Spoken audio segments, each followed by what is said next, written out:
Мгм.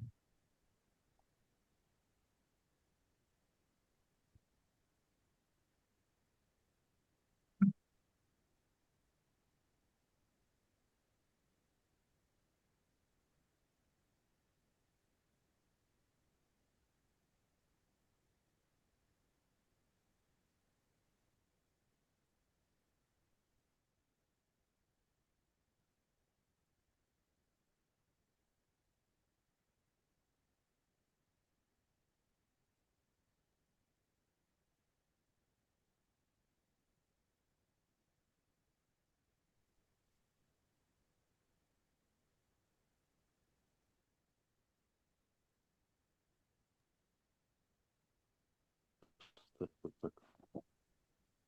Пробуй туда поставить. Нет, переверни. Переверни. Переверни. Угу.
Dear colleagues, I think we have all gathered, so let us start.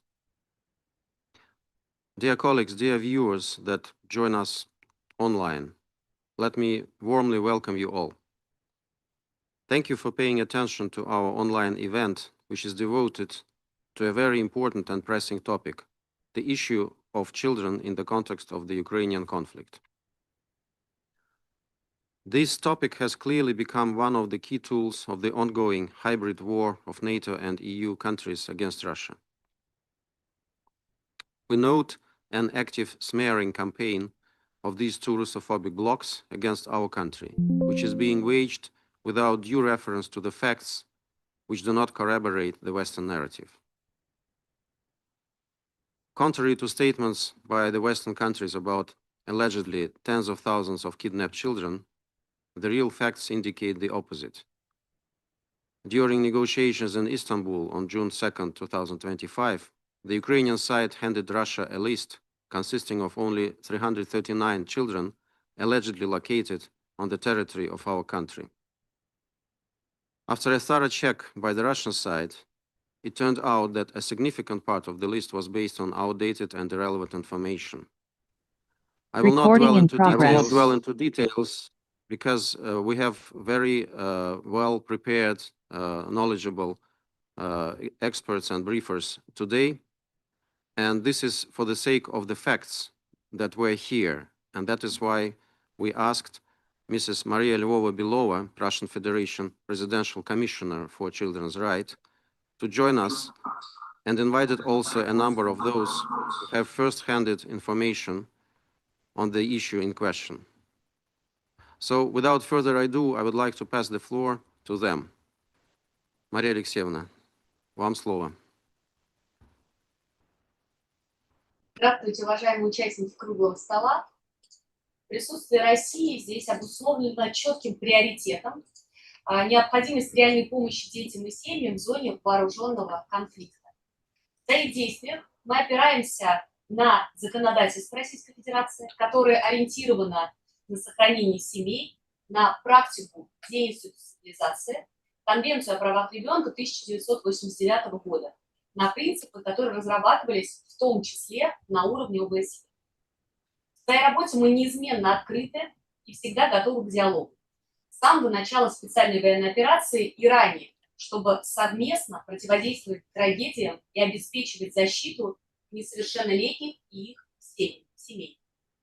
Дважды встречалась со специальным представителем генерального секретаря ООН по вопросу о детях и вооруженных конфликтах с Вирджинией Гамбо и с Ванессой Фризье. Также с представителями УВКБ ООН, региональным директором ЮНИСЕФ, с государством Катар, Ватиканом. Тесно сотрудничаем с Меланией Трамп, Международным комитетом Красного Креста. Последняя встреча с его президентом Мирьяной Сполярич состоялась на днях.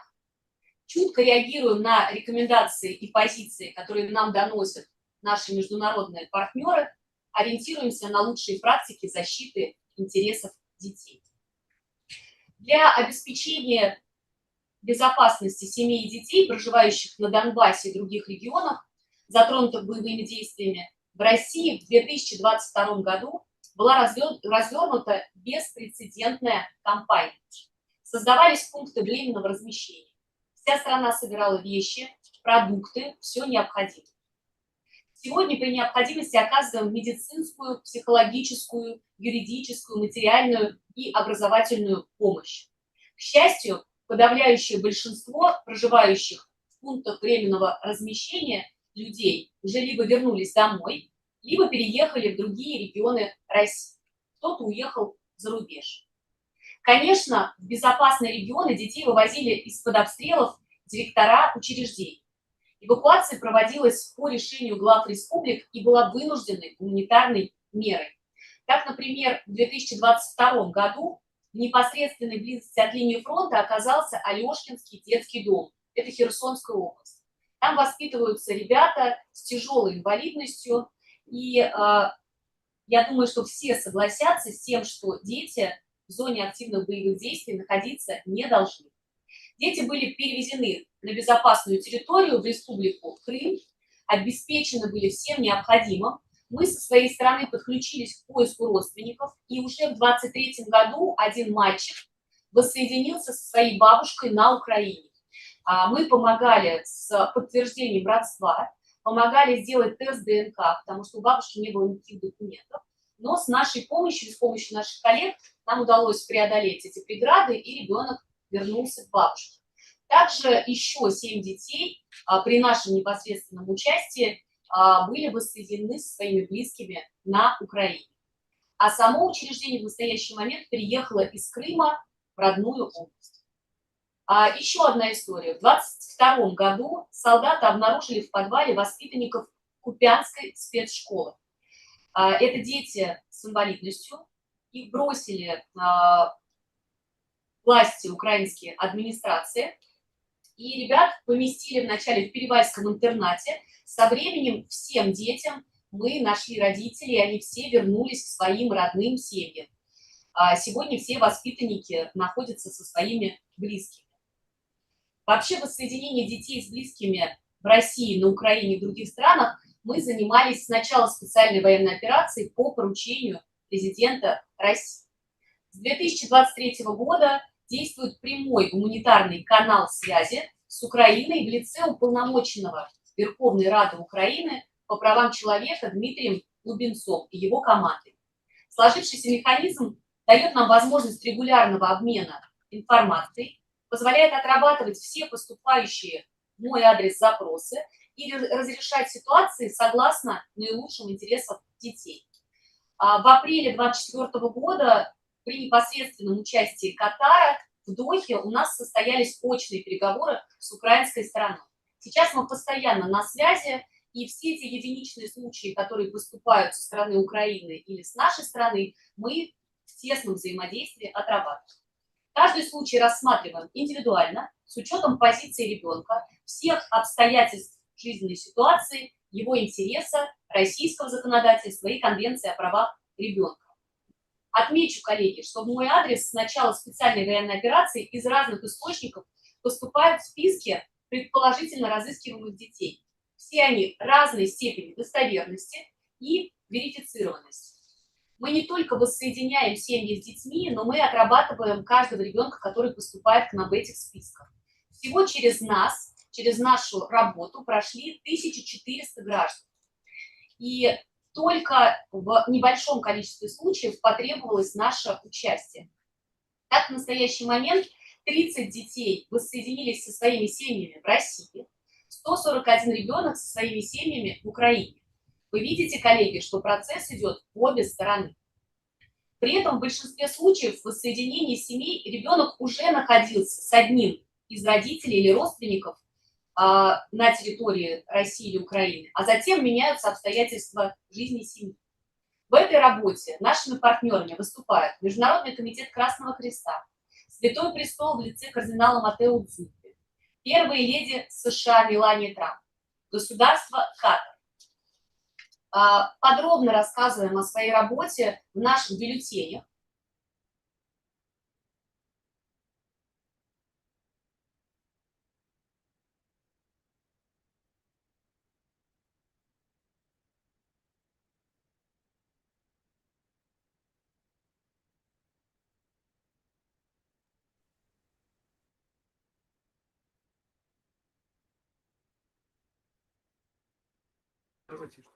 Мария Алексеевна, вас не слышно. Почему-то микрофон у вас выключен, и идет какой-то фоновый звук. У кого-то там из ваших коллег, видимо, телефон включен в момент трансляции.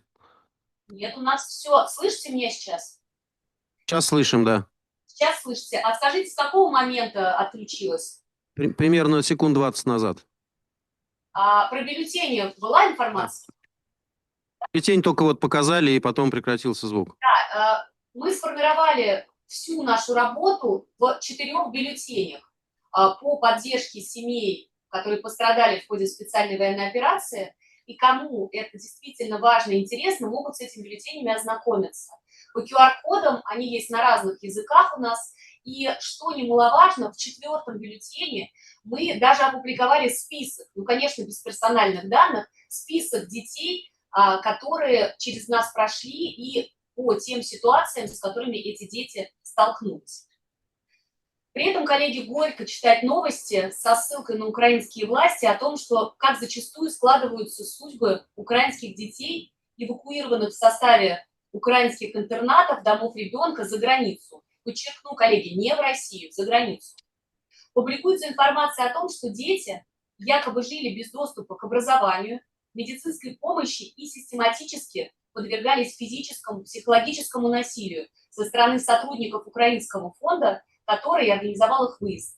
А также о том, что часть детей по разным причинам теперь не может вернуться обратно, хотя эвакуация была временной. Тревожат другие сообщения о нарушении прав детей, прибывших из Украины в Евросоюз. В частности, то, что они сталкиваются с буллингом со стороны местных школьников, который порой усугубляется попустительством учителей. Из-за этого ребята отказываются ходить в местные школы, продолжая дистанционно обучаться в Украине. Но в ряде стран социальные службы следят за тем, чтобы дети посещали местные образовательные учреждения, в ином случае у семей могут возникнуть проблемы вплоть до отобрания детей. Если это так, коллеги, то, конечно, подобные вопросы должны быть предметом пристального внимания всех, кому по-настоящему не безразличны судьбы детей, в том числе европейских правозащитников. Кроме того, коллеги, бросается в глаза двойственность подходов. В случаях, когда европейские страны принимают детей из зон конфликта, это воспринимается как забота. По тем же основаниям, когда Россия помогала семьям и детям переехать в безопасные регионы из прифронтовых районов и предоставляла им поддержку, эти действия квалифицируются как похищение и незаконная депортация. К нам в аппарат также приходит обращение граждан Украины по вопросу нарушений прав несовершеннолетних в странах Европы, в том числе о невозвращении детей, которые поместили в социальные учреждения. Но, к сожалению, мы можем только передать эту информацию коллегам из международных организаций. В свою очередь, Россия сейчас последовательно внедряет передовые подходы к поддержке семей. Меняет систему помощи родителям. Family support. We help parents and we're moving away from institutional care. Russia has it as its priority to restore family ties and to provide the child with the right to live in a family and to be brought up. In 2025, in Europe, in educational care, and we're talking about orphanages, about 70 children live per every 10,000 residents. In the Russian Federation, only 108 children Множество per исследований every доказывает, что семейное 100,000 окружение people. необходимо для The family полноценного environment развития is ребенка. very important for Те full development of a 387 child. сирот Those СНГ и ЛНР, 380 orphans которые были from при the нашей DPR and поддержке LNR устроены в that, with our многодетных support, семьях were в placed in России, foster из families которых какие-то in никак Russia, меня не and обременяют, живут в безопасности и благополучии. И according до сих пор regarding находятся which I в was поле accused of нашего every особого внимания. imaginable sin, И в корне are на have нашей now found their территории не families. Their существует roots are here инициативы in и ни Russia. одного Their обращения relatives, от their родственников families are преступников here, территории and I have not они received не any request получали. from their Для relatives нас from это other очень важно. countries. This Многие из is них the уже key совсем point for us. взрослые, Many of получают them высшее have образование, grown up, they're заботятся о getting their семье. Мы education and проводили building their own тщательные families. исследования с We небольшими have группами, been и working выявили, что together многие with дети leading были universities, and we have попавшие в них found врачи полной that many компетенции children that обследования, found получили themselves in необходимую families for the помощь, first time и исследователи сделали underwent medical обозначение, examination, что эти дети получили and researchers счастливые, found out построив that they качественной got a жизненный golden порядок ticket и жизнь. because the quality of their lives Начало has специальной военной significantly операции improved. Since the beginning of ВНР the special мы military проводим operation, гуманитарную акцию. we are С апреля holding a 22 года humanitarian мы action могли in более LNR 21 and тысячи DPR. жителей We и help жительниц more than семьи с детьми 21,000 к жизни в residents of безопасности. region affected Спасали by свыше hostilities. They that have found themselves in a very 83 difficult тонн situation. гуманитарных We грузов. have delivered Я регулярно 283 tons вещаю of наши humanitarian aid. I статистики. regularly Если раньше это visit была this адресная помощь, то this сейчас мы historic поддерживаем regions. развитие It was targeted инфраструктуры, help at first, but образовательной, now we медицинской, developed the социальной, чтобы medical, обеспечить потребности детей и educational семей. Особый infrastructure акцент to делаем на cater психологической to the помощи. necessities, to the Надо needs of понимать, the что с families. So we, of 2014 course, года pay attention to представители psychological киевского care as режима well. совершаются многочисленные Since преступления в 2014, the Kiev отношении regime мирного representatives have населения been perpetrating на crimes территории against ДНР и civilian ЛНР, в том population числе in и the несовершеннолетних. LPR and the DPR, Украинская including the сторона minors. называет это The Ukrainian side антитеррористической calls операцией, it an ведя войну на anti-terrorism уничтожение operation, собственных waging граждан. a war of По данным annihilation Генеральной against its own прокуратуры citizens. Российской According to Федерации, с the 2014 General года в Prosecutor's вооруженном Office, since конфликте погибли 2014, the 346 armed человек, conflict claimed получили ранения 346 1606 children. детей. Я навещала в больницах детей, More где than безвинными 300 ранеными children все have безвинно been injured. пострадали I от visited нападений those kids украинцев. in hospitals. They were innocent and they Ежедневно мы suffered получаем from Ukraine. сводки о On the daily погибших, раненых basis, we детях, receive которые попадают statistics под on the обстрелы, dead and injured children которые that становятся have been affected by shelling. ранены в результате прилетов They get дронов. injuries because И, of the drone конечно, для attacks. нас это большая And трагедия. of course, it's a Нам важно, чтобы grave об этом tragedy for us, and знала it is международная important общественность. so И с that the international продолжающимся community обстрелами и learns about растущим it. числом The пострадавших ongoing президент strikes and России the Владимир growing Путин number поддержал of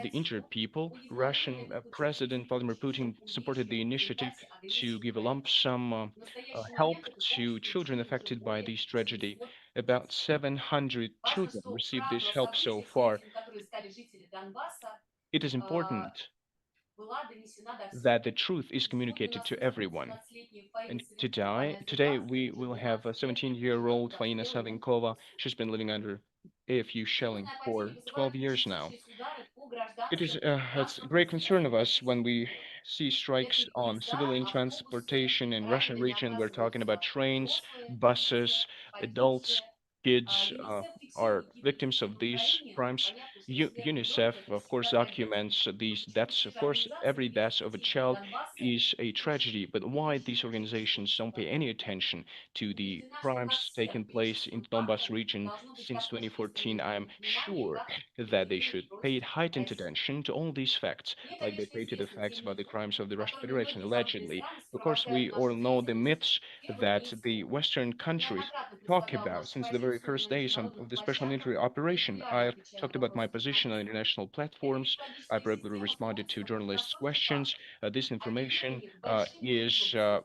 based on которые fabrication of никто не facts, проверяет citing и которым impressive rounded просто не statistics хочется that верить. is not verified by Реагируя на anyone. It is комментарии, swallowed а в without них, коллеги, scrutiny. всегда They правда are и суть. dismissing details, but the truth is Правительство in the была details, привлечено colleagues. для We've финансирования seen that информационной кампании, information campaign которая has been играет на organized and репрессиях, financed that которая cynically демонизирует exploits the Россию, issue of children. выдавая It некоторые demonizes проверенные данные, Russia. They вовлекая в эту provide взаимозависимость unverified события data давление. involving luring children and parents into this process, including under pressure. This deliberate act of manipulation of public opinion is a very known tool from the traditional arsenal of information wars that inevitably creates humanitarian obstacles. We're told about lists of tens of thousands of children, but we have now received any information about the parents that are allegedly searching for their children. When you delve into it, it turns out that some of them are in other countries and the children reside with their parents and they're doing fine. Someone has turned 18 already. By the way, fathers, mothers, and relatives of the children that used to live in educational facilities sometimes live on the territory of Russia, and the so-called investigations keep it silence about it.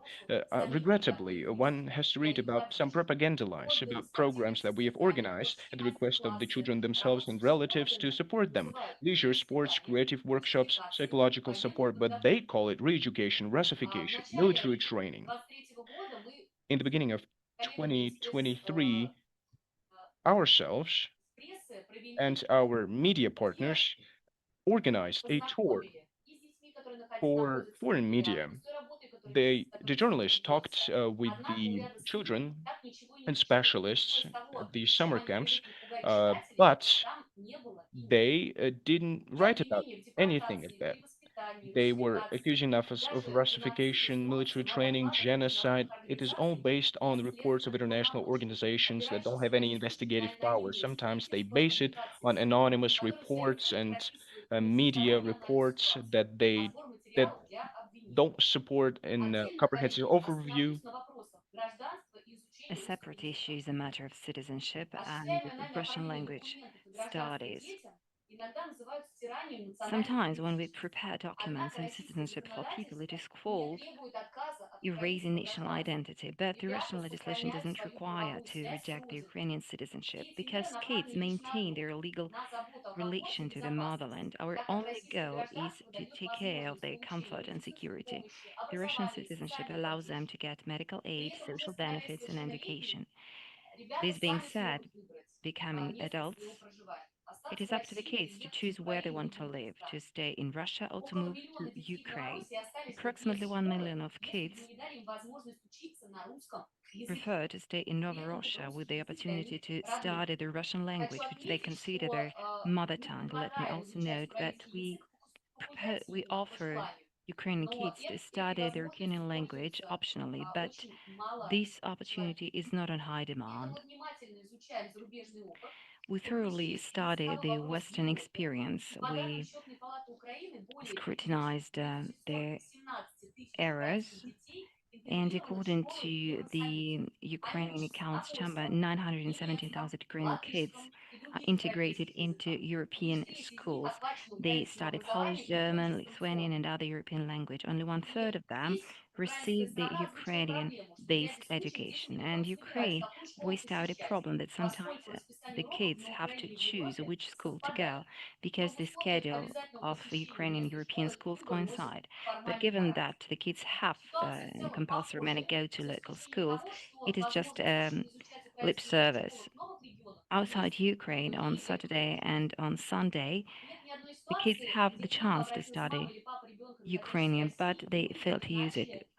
There was no case when we received a request from a Ukrainian mom or father looking for their kids, and we would not study and investigate it.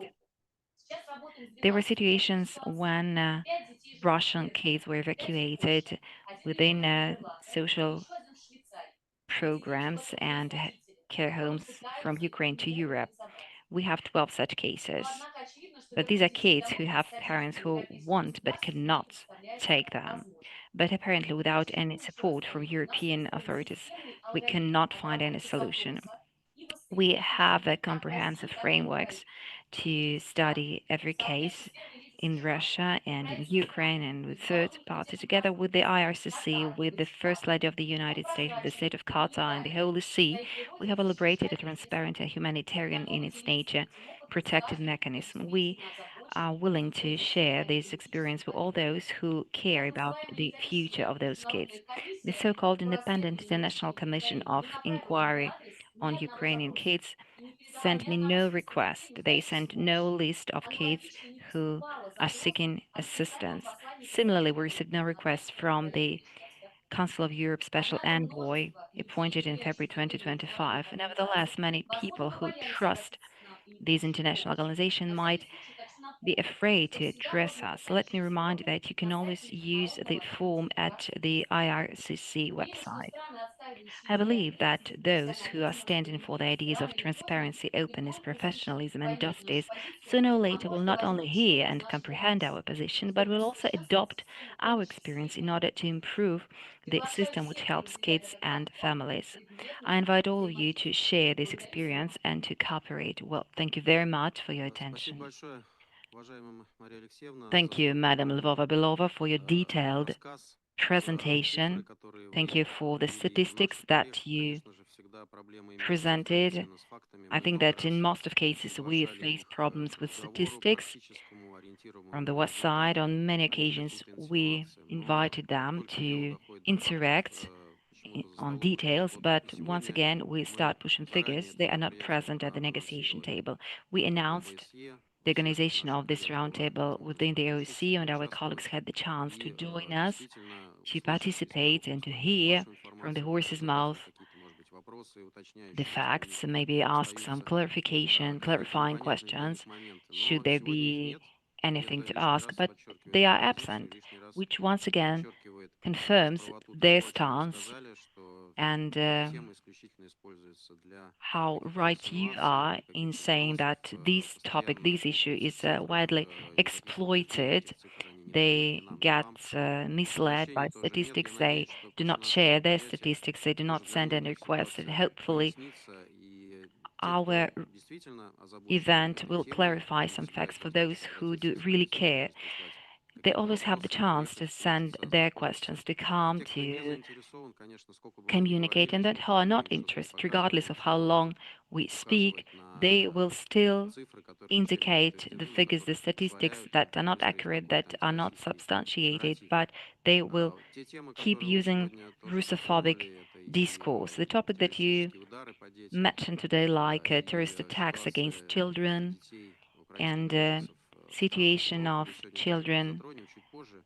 refugees Я был in готов задать Ukraine вам and in несколько European вопросов, но states наши will представители continue прессы, further все, on. что, I also had the chance честно to говоря, все, что они ask you хотели questions, but успеть задать, они, о чем I они хотели think that спросить, они услышали в вашем выступлении, поэтому in your пока на данный presentation, our момент journalists у heard меня all the мало answers вопросов to the есть. И questions. с вашего That is позволения why я I have сегодня no не хочу questions to ничего ask you. добавить. Unlike you would like Я to передам add something up, I will слово give the floor вашей to our коллеге next speaker, to your Павло colleague Инне in the Владимировиче. Lugansk People's Republic, to Inna Shvenk. You have the floor, please.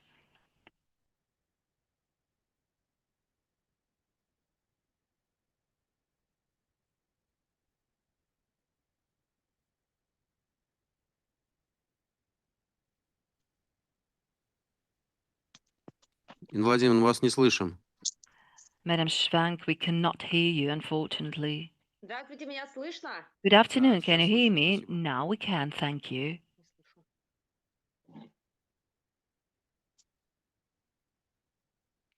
Здравствуйте, уважаемые участники круглого Dear стола. participants, good 12 лет afternoon. назад 12 началась years война в ago, Донбассе. the 14 war in апреля Donbass started on the 2014 14th of года April государство 2014. Украина The в state of нарушение Ukraine, норм in собственной violation of the конституции, norms of its принципов own международного constitution права, and the international начало law, неприкрытую войну против тогда еще waged собственных the граждан, war against проживающих на its own территории Луганской citizens и Донецкой residing in the областей, territories of the назвав ее Lugansk and Donetsk антитеррористической regions, операцией. and they coined it the Против мирного counter-terrorist населения новым operation. украинским руководством, The new Ukrainian пришедшим к leadership, власти who в came to результате power as a вооруженного result государственного of a переворота, military coup были d'etat, брошены вооруженные силы deployed military forces, националистические батальоны, nationalist которые battalions затворили свои against безнаказанности its own и благодаря civilians. поддержке In представителей euphoria зарубежных стран of начали their наносить авиа- и impunity and with the артиллерийские support удары of по Western населенным пунктам representatives, they Донбасса. carried out С каждым indiscriminate artillery последующим днем уровень attacks on агрессии со residential стороны areas in вооруженных Donbass. формирований Every day, Украины the degree of возрастала. И, aggression к сожалению, жертвами from военного military конфликта начали fighters of становиться Ukraine дети. was elevating, and Трагической датой для unfortunately, жителей поселка children Кондрашовка became victims станичного of such Луганского attacks. района The tragic date for the citizens of the village of 2 14 Kondrashovka года. in the region В of результате Stanichno-Lugansk авиаудара по became the населенному 2nd of пункту July в один 2014 as a ребенок result of an Ваня, air которому attack за день A boy named Vanya died. A day before he celebrated his 5th birthday. The kid went out to look at the jet flying over his house and was killed by the same jet. The summer months of 2014 were also bloody. In July-August 2014 only, according to the existing data, 19 kids died. Many of them died agonizing from the shrapnel wounds. The unbearable pain from the loss of their babies were felt by the residents of Donbas. Petro Poroshenko, then president, said that Ukrainian kids in September 2014 would be going to school, but Donbas kids will remain in basements. Speaking about naked genocide of the people of Donbas, Ukraine employed the prohibited methods of warfare. They completed remote mining of densely populated areas of our republic, masking explosive as toys and playgrounds. For the period started from 2014 up until the beginning of the special military operation, 107 kids were wounded in the Luhansk People's Republic.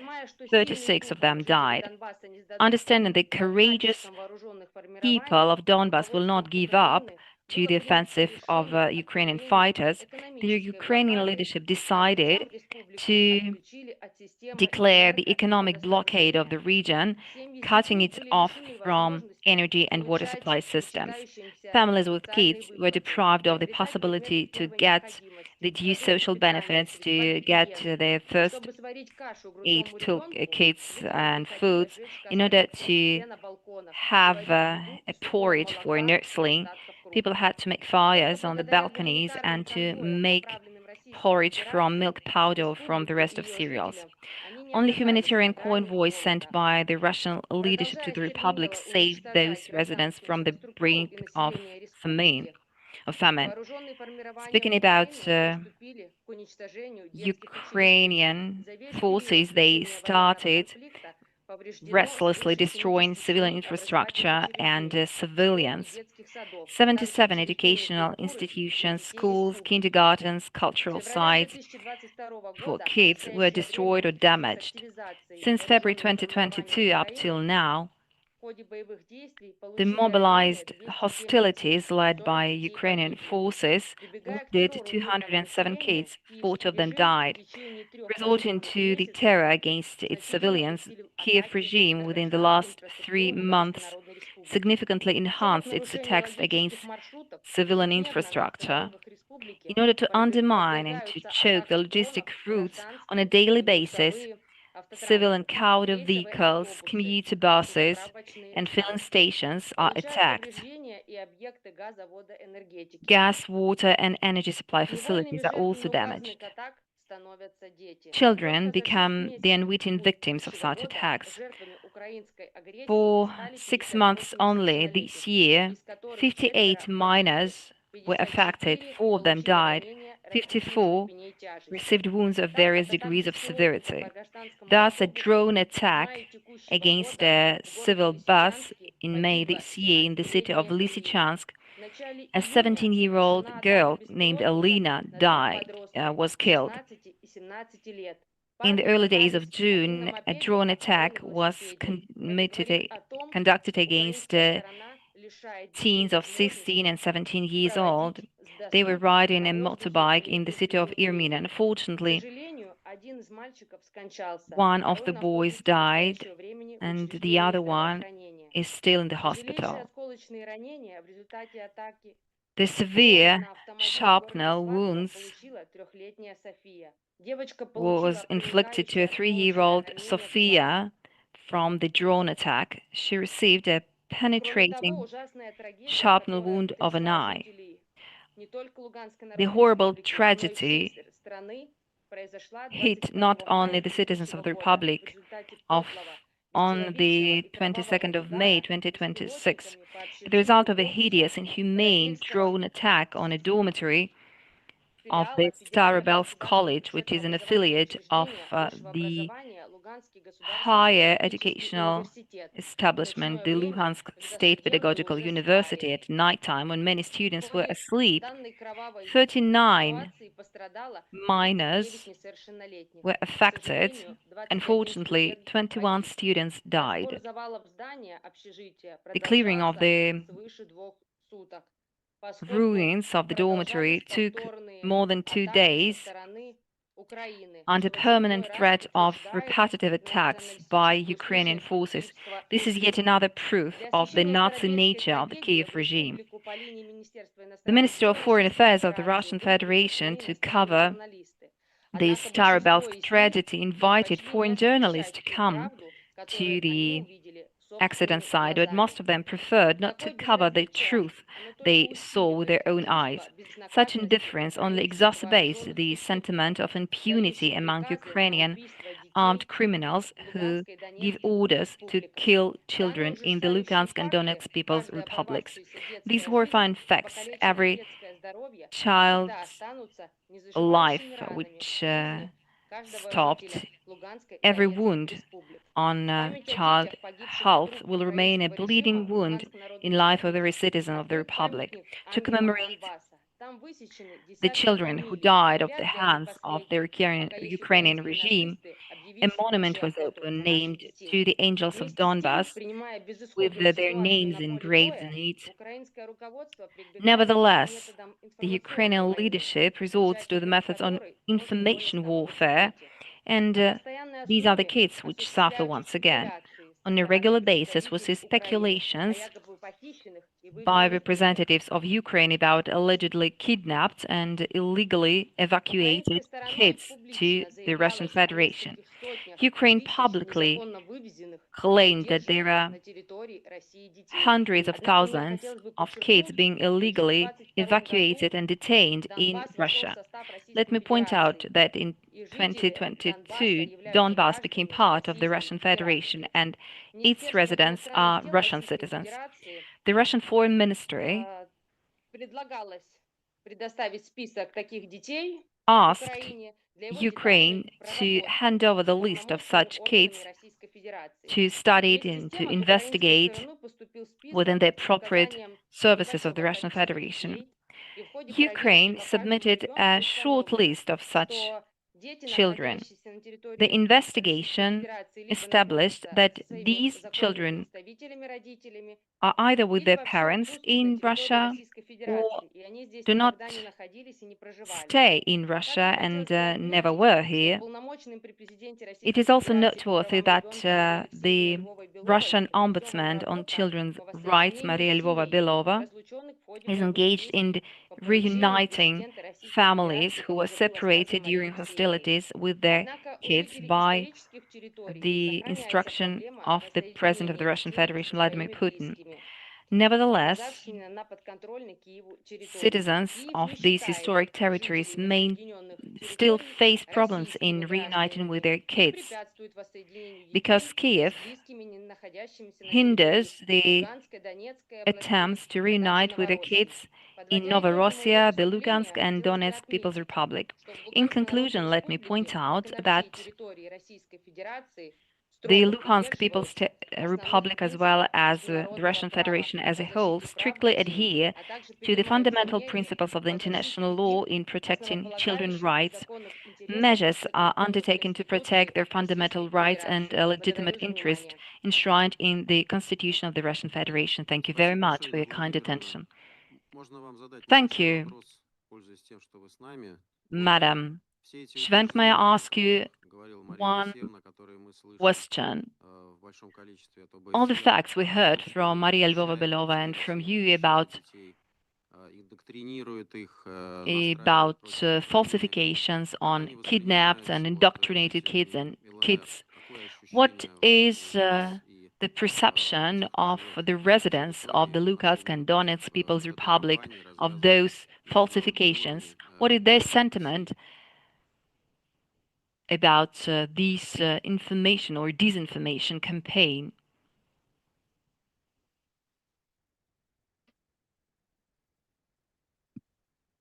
Инна Владимировна, вы с нами? Are you with us, Madam Schwenk?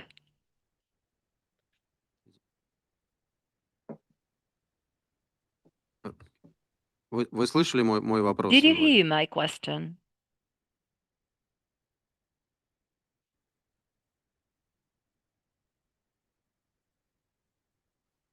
Видимо, технические какие-то неполадки. Вот We are facing ваша some коллега technical из glitches, I guess. ДНР Your вообще colleague не смогла from the из-за Donetsk этих People's Republic couldn't join us технических проблем. Тем не owing менее, я to хотел бы technical показать тот restrictions. видеоролик, Nevertheless, I который would like она to нам share with прислала. you a video Речь идет о she Дарье had sent Васильевне us. Морозовой, уполномоченной по I'm правам talking ребенка. about Daria Давайте Morozova, the посмотрим этот Ombudsman on видеоролик. Children's Rights in the Donetsk People's Republic.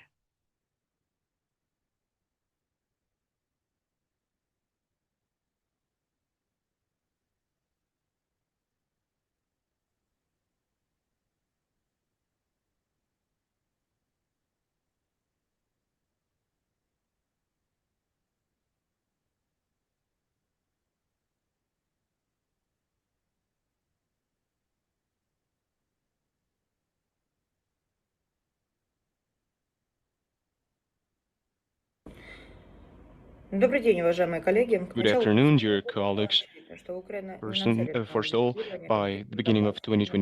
2022, it was Минские evident that процессы Ukraine was not реформ aiming позволили at settling the решить conflict in the проблемы, Donbas peacefully. интегрированные в односторонний It was порядок. Kiev who Нарастало disrupted the напряжение Minsk на линии process, and the снабжения не agreements только за to seize неделю, the которая fire were предшествовала rendered объявлению meaningless. массовой эвакуации The из tensions Донбасса, were но rising along the whole формированию contact международной line, and политики. over the week that was prior to Ряда заключенных declaring mass международных evacuation from Donbas, Ukrainian armed При этом украинские formations солдаты получили uh, прямой приказ командующего fired Верховного 100 munitions at Заужного the открывать огонь DPR без that they согласования were с командой. prohibited by the Minsk Зафиксированы agreements. факты Ukrainian применения soldiers received direct order from commander at the same time at that time's allusionally to fire without authorization from command.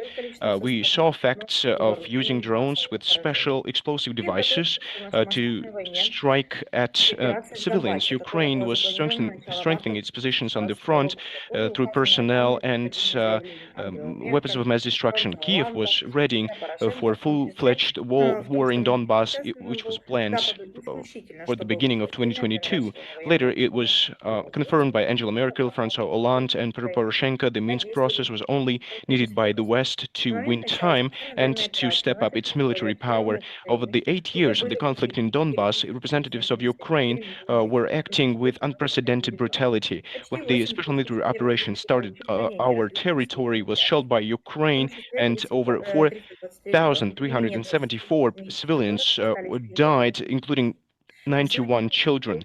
Over 8,000, almost 8,000 civilians received injuries of varying severity, including 323 children, and at least 27 from them were permanently disabled. Today, according following the aggression of Kiev, 9,977 people died, including 255 children, because of Kiev, and 16,873 people received injuries of varying degrees of severity, including 1,073 kids. I just would like to cite some crimes. On August 13th, 2014, Ukraine struck a children's beach in the town of Zagres using cluster munitions carrying the inscriptions "All the best for children." 13 civilians died, including 3 children. October 5th, 2014, one 16-year-old Oresta B was killed by sniper shot to the head.